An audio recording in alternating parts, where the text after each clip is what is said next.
Satuan Tugas Damai Kartens bersama Polres Yahukimo akhirnya berhasil menangkap 3 orang pelaku pembunuhan terhadap masyarakat di Kabupaten Yahukimo, Papua Pegunungan.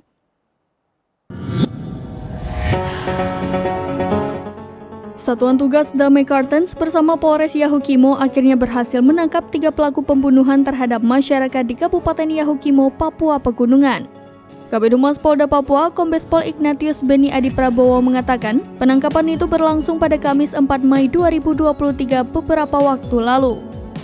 Ia mengatakan Satgas Damai Kartens bersama Polres Yahukimo berhasil mengamankan 9 orang kelompok kriminal bersenjata.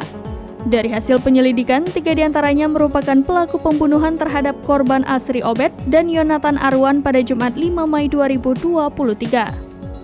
Beni mengatakan pihaknya telah memastikan 3 orang ini yakni MM, ES, dan YS. Ketiganya masih berusia 18 tahun. Ia menambahkan dari investigasi tersebut, saat ini ketiganya sudah berada di tahanan Polres Yahukimo. Sebelumnya diberitakan 2 orang warga ditemukan tewas di Jalan Statistik, Distrik DKI Kabupaten Yahukimo, Papua Pegunungan pada Minggu 30 April 2023 siang.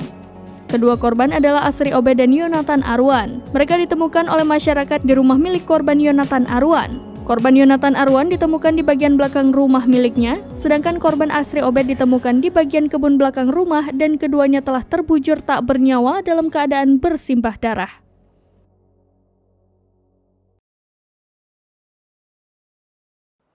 Demikian informasi terkini, Syeda Rolon. Saksikan terus berita lainnya di kanal YouTube Serambi News, website dan Facebook serambinews.com.